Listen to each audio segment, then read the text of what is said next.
আমি আজকে নোয়াপাড়া শিল্প অঞ্চল এখানে গত বুধবার দিবাগত রাত্রে হঠাৎ করে কিছু কাঠের কারখানা ছিল, ফার্নিচারের কারখানা ছিল, যে কারখানা আগুন ধরে যায়। 10-12টা কারখানা পুড়িয়ে ছাই হয়ে গেছে, কয়েক কোটি টাকার ক্ষতিগ্রস্ত হয়েছে, যেটা আমি দেখলাম।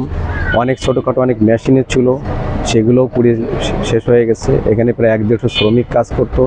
যে ঘটনাটা অত্যন্ত হৃদয় বিদারক, যে ঘটনার কারণে অত্যন্ত দুঃখিত এবং মর্মাহত।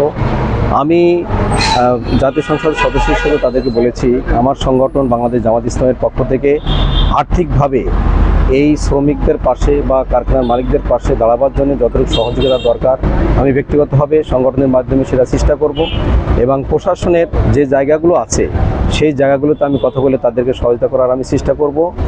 এরপরে আমি আরও বলেছি যে এখানে ফায়ার ব্রিগেড যেটা আছে, ফায়ার ব্রিগেডের সেখানে কিছু দুর্বলতা ছিল যেটা পরিলক্ষিত হয়েছে। এখানকার জনগণের যারা আগুন ধরার সময় যারা ছিল তাদের বক্তব্য অনুযায়ী তাদের রিজার্ভ ট্যাঙ্কিতে পানি কম ছিল, প্লাস তাদের যে পাম্প মেশিন সেটাও খুব ভালো ছিল না। এগুলো যদি ভালো থাকতো, রিজার্ভ ফান্ডে পানি আরও বেশি থাকতো, তাহলে হয়তো বা আগুন নিভানো তাদের পক্ষে সম্ভব হতো।